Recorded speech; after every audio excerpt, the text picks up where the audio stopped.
Well,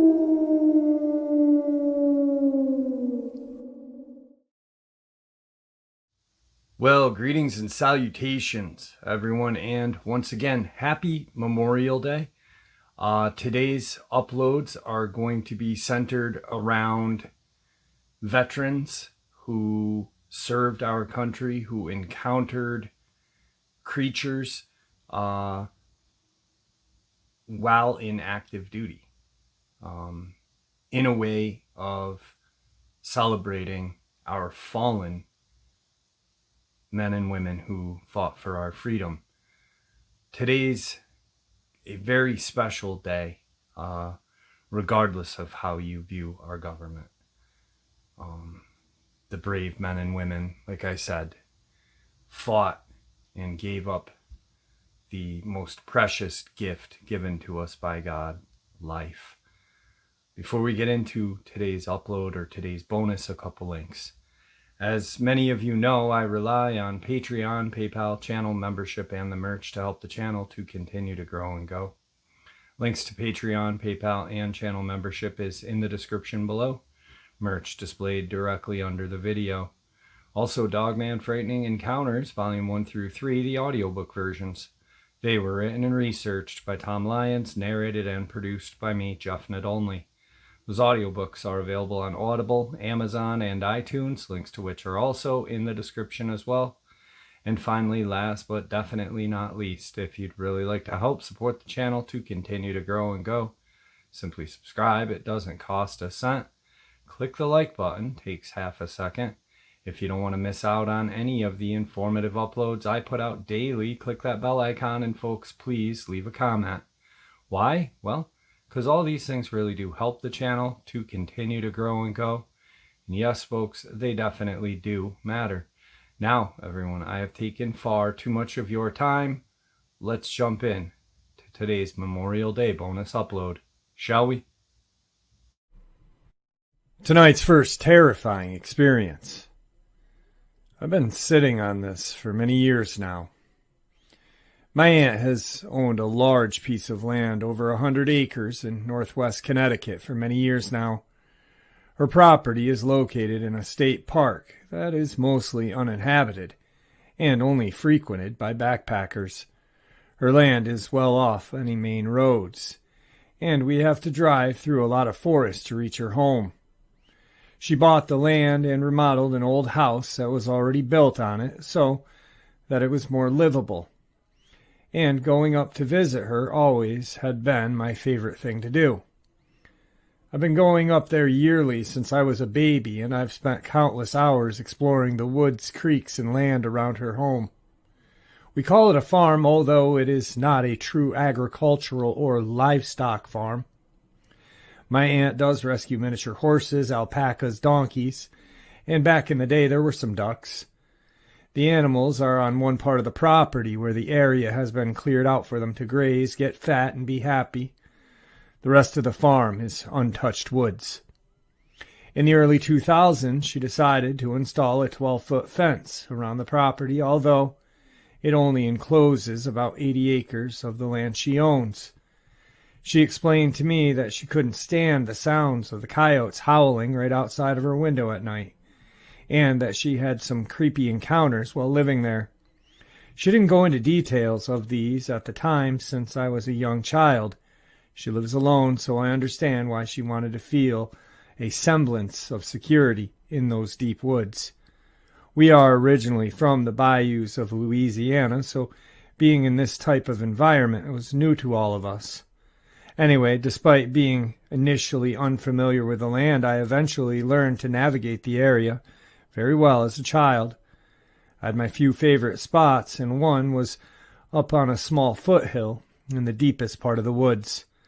I would go up so often that eventually a small path was established in the brush, and I would bring my cousins with me to show them my little oasis. In 2008, when I was 10 years old, I took a summer trip to my aunt's and brought my best friend Alex with me. She and I would often take trips here together during our childhood, and this was not her first time accompanying me to the farm. I remember that we were in the woods at my favorite spot, sitting together and listening to Katy Perry while playing Doodle Jump on our new iPad Touches. This makes me laugh to remember, but we were just trying to enjoy some nature while getting our fill of new tech, I guess. We were there for a while enjoying ourselves and talking about random kid stuff when this shift in the air, almost like a suffocating stillness and silence, settled upon the woods. I paused the music and I looked to Alex, who was already staring at me with a concerned and worried expression on her face.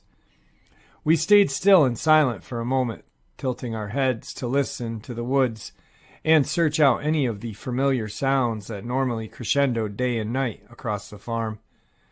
There were no birds, no summer bugs, and the trees almost seemed to stand frozen in place, as if the light winds that normally rustled their leaves left us completely. It was a vulnerable, terrible feeling, and I knew Alex felt it as well. Then began the sound of footsteps coming from even deeper in the woods. It took a moment for me to determine what the sound was, but the distinct rhythm of weight being picked up and put down on leaves and brush was impossible not to notice. It was bipedal and heavy, and was coming towards us from a steep slope down the side of the mountain/footfall. I remember thinking that it was impossible for a human to move so easily through that part of the woods, since it was very thick with growth, fallen branches, trees, and rocks, even making it hard for an agile child to navigate, let alone a large adult. It felt as if the woods lie still and wait while these footsteps made their way swiftly up the steep incline toward us. "Do you hear that?" I asked Alex in a whisper, and she nodded. "It sounds like footsteps," I continued. She nodded again, looking like she was about to burst into tears. I took her hand and began running down our makeshift path with her, trying not to fall or let her lag behind me at all. We didn't stop until we reached the house. I don't think we told anyone that day because we were just too shaken to even comprehend what might have been out there with us. The next day I asked Alex if she would go back out to the spot with me. She was very hesitant at first, but eventually agreed, and said we could go look for signs of another human. We made on our way back, nervous but determined to discover what had invaded our little sanctuary. When we reached the spot, I looked down toward the direction we had heard the footsteps. I think I even slid down a bit to investigate possible indentations in the brush and leaves. I didn't go too far because I was about to lose my nerve, and I hadn't noticed much anyway, so I quickly climbed back up to where Alex waited nervously for me. We decided it must have been some sort of animal or a deer, despite every logical explanation indicating otherwise. I knew what deer sounded like, and this was no deer, but I wanted to forget and have fun. We took our iPads out and began the same ritual of relaxing and playing games while chatting about nonsense. It seemed that things were back in their natural order again, so we quickly forgot about the terrifying experience and let our naive, childlike wonder take over. After a little while, the stillness returned, and it happened so quickly it felt as if the forest took a gasp and never exhaled. This time the footsteps started almost immediately. They were louder and coming from a different direction. The best way I can explain their location is that it was in a similar spot to the day before, but somewhat more to the right, where the forest was very dark and the incline to reach us was less steep. I didn't wait too long to run, but it was long enough to realize that the sound was faster, closer, and definitely not a deer or a bear. I didn't look into the woods too closely because I wanted to get the hell out of there and was too scared to see whatever it was. I knew it was close enough that it would be upon us at any moment if we didn't flee, so without a word, Alex and I took off and ran as fast as humanly possible out of those woods. It's not a super exciting experience, but that is my first creepy experience in the woods. I have since had more, as I am an avid backpacker and love the outdoors, but the experience on her land had always been the most bizarre and unexplainable. A little more info on the experience. The area we were at was pretty far away from the main house and any other civilization. We asked my aunt if there were any men on the property, and she said no, there were not. She also confirmed that the gates were in working order, although it wouldn't be hard for a bear to breach them or for a fox to dig underneath them. Tonight's second encounter. I had a very strange experience in Congaree National Park outside of Columbia, South Carolina last winter. I lived in Columbia, South Carolina, and frequented Congaree National Park, so I'm familiar with the area. I often would jump the fence and walk the boardwalk at night, as it's super peaceful to walk the swamp and hear all of the wildlife. They never have a ranger or a guard posted up after hours, so I was always alone. The last time I did this was in October of 2021. I was taking my usual stroll with flashlight in hand. I should mention again, between the insects and frogs, the sound is loud. But then it completely stopped when I was about a mile in. I heard what I thought was my wife call me from the trail ahead, but she wasn't there. I was alone and she was out of town. I then heard water sloshing to my right and saw nothing with my flashlight. I chalked it up as to being tired and kept moving. The wildlife started up shortly after, and everything was fine. Maybe 15 minutes later, I noticed it got eerily quiet again, and heard swamp water sloshing to my left, but this time it was more deliberate, like someone or something walking. I was in a thick portion of cypress, and I couldn't see more than 20 feet in front of me. And then I heard my wife's voice again. Again, she was not with me. She's out of town, certainly not moving through the swamp at 1 a.m. I saw what looked like a human silhouette for a split second, but it was off. Very skinny, pale, and taller than me at 6 feet. I noped it out of there and ran the almost 2 miles back to my truck and didn't slow down until I heard the wildlife again. Like I said, this is a boardwalk that's in a swamp in the boonies. Nobody is walking around in the water at night without a light. And I don't know of any animal that big that walks bipedal patterns. And I've spent my life outdoors. I feel I should add that I wasn't high or sleep deprived. I just like the woods at night. I was so freaked by this, I felt I had to share this.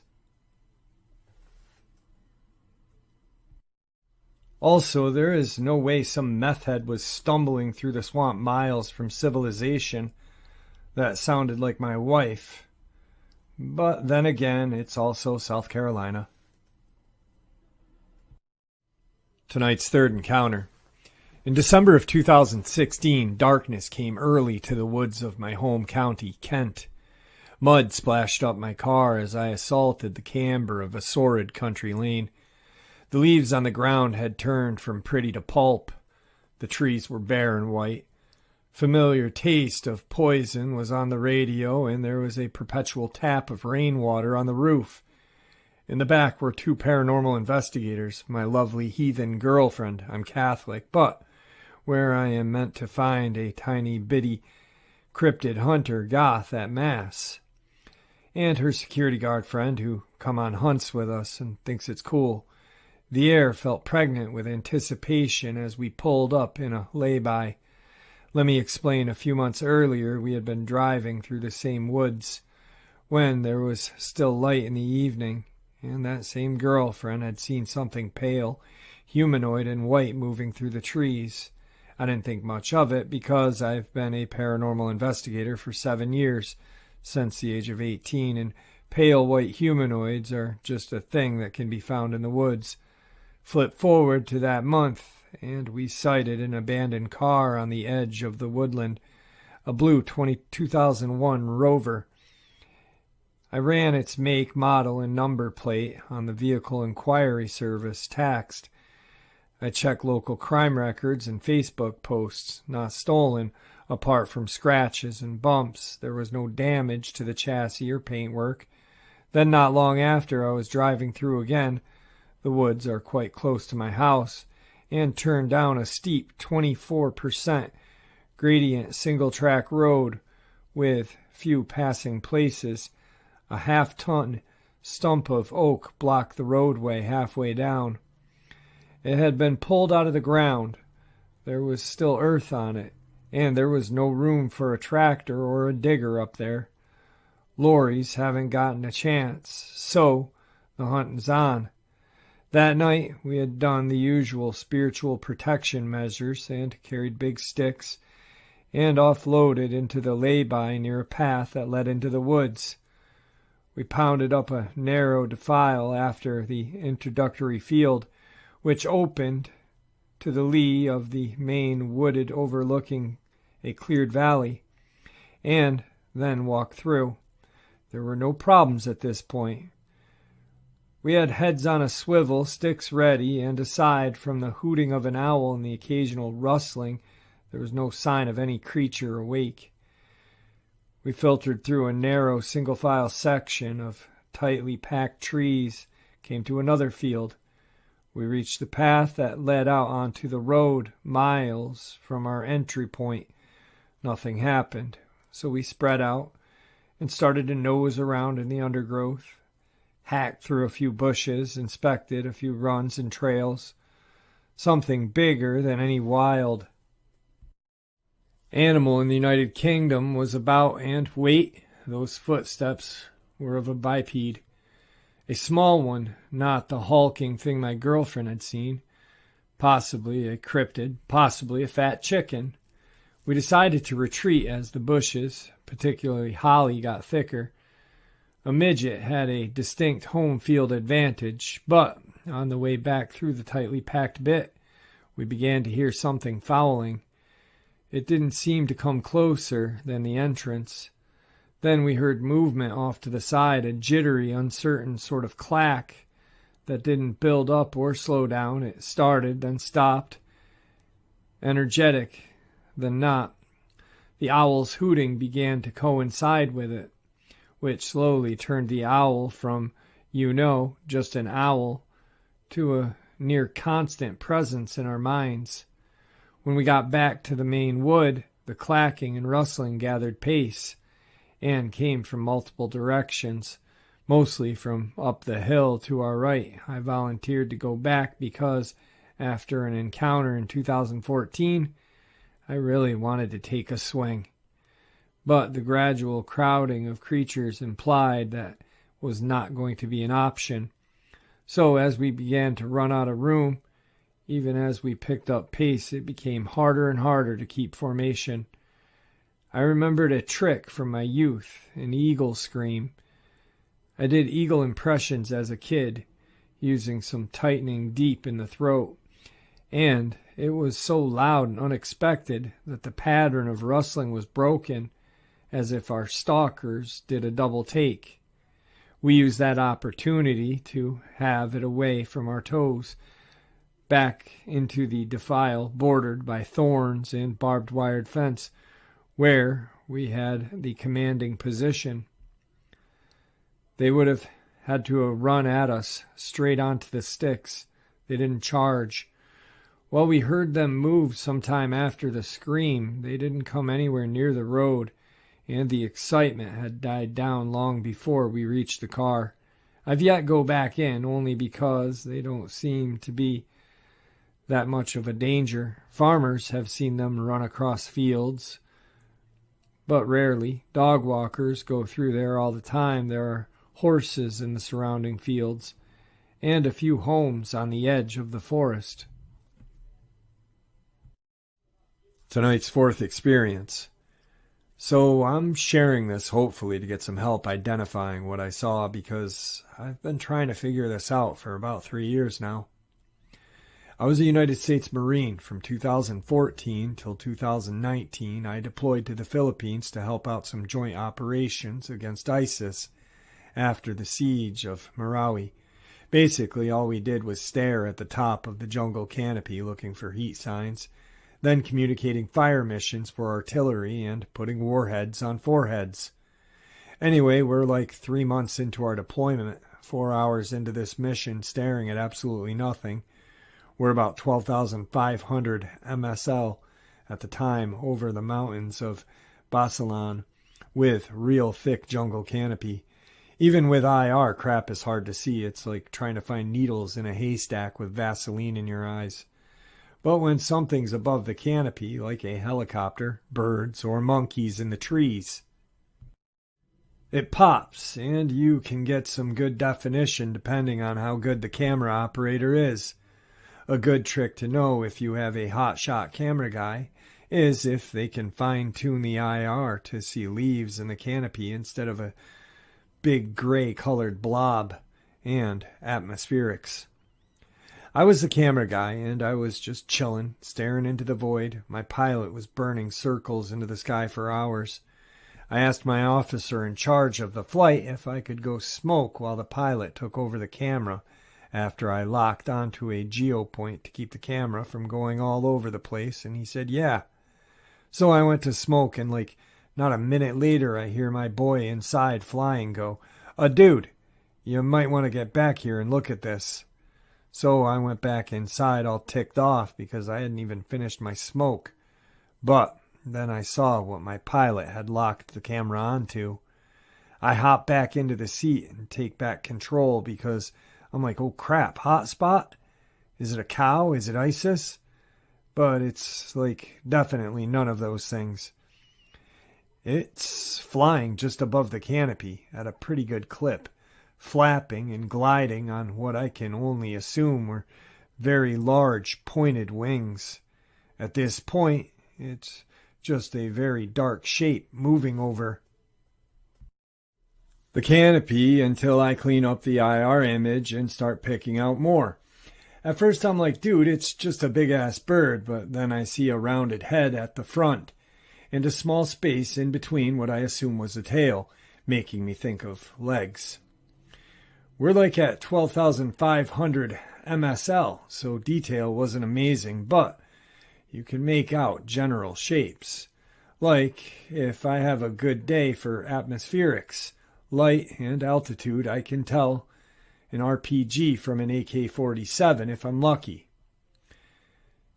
Then my smart college-educated officer is like, check the measuring tool.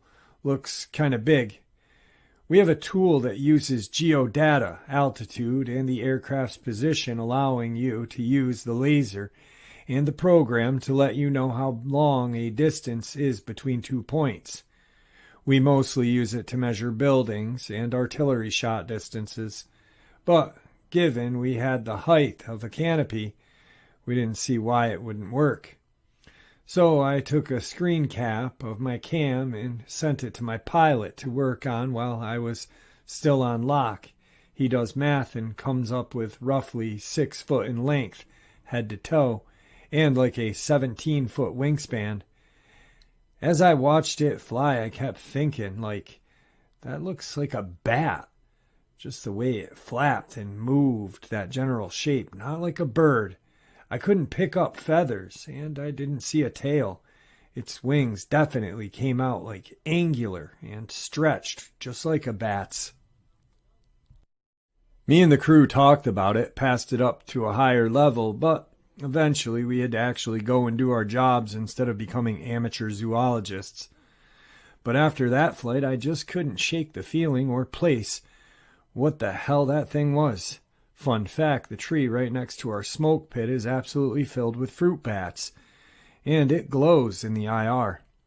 So me and my pilot got curious and started asking the local Philippine contractors who worked at the Chow Hall and the PX.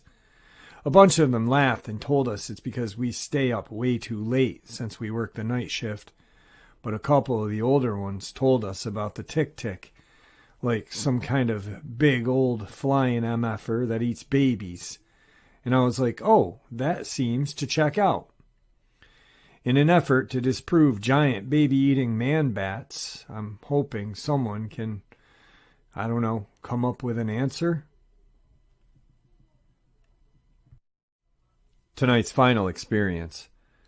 I'd like to start off by saying this was told as a second-hand recall, as my best friend is not comfortable sharing.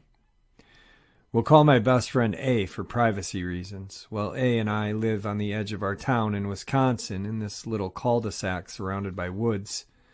So it's not uncommon to see wild animals such as turkey, deer, fox, especially coyotes.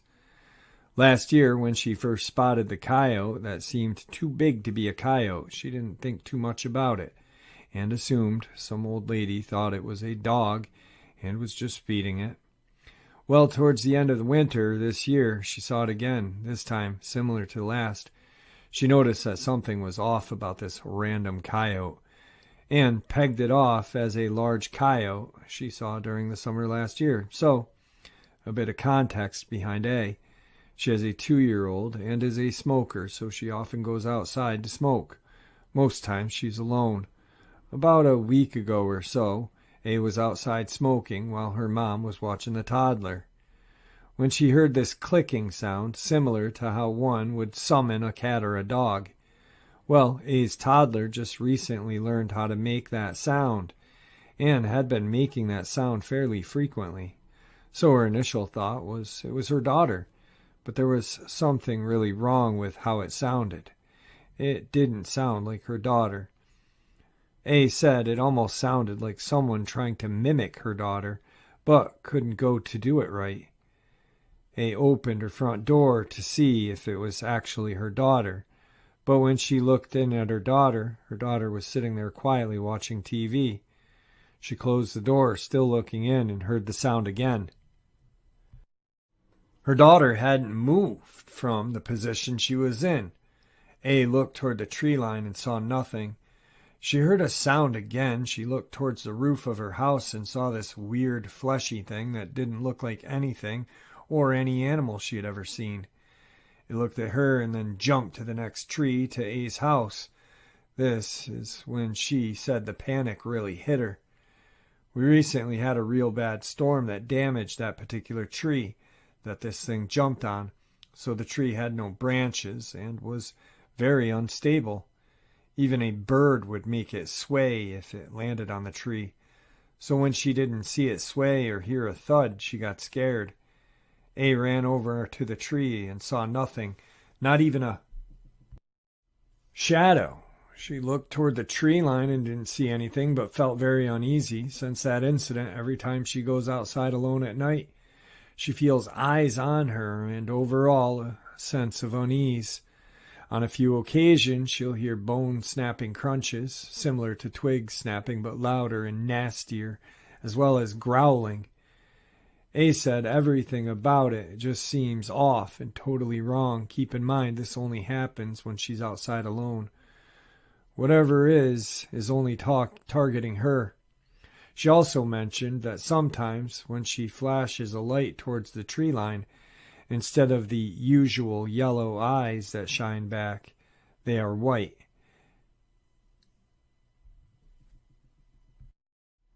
Now, my friend thinks she may be just paranoid, as she now is terrified to be outside alone.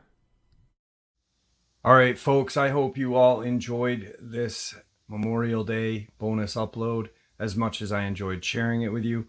I'd like to thank you all for supporting the channel. Your support is what helps the channel to continue to grow and go, and honestly what gives people a place to share their experiences and theories judgment-free. Thank you.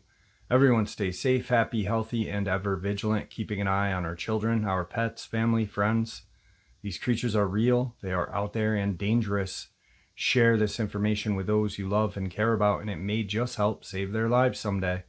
Until next time, never stop asking questions, never stop searching for the truth, and God bless.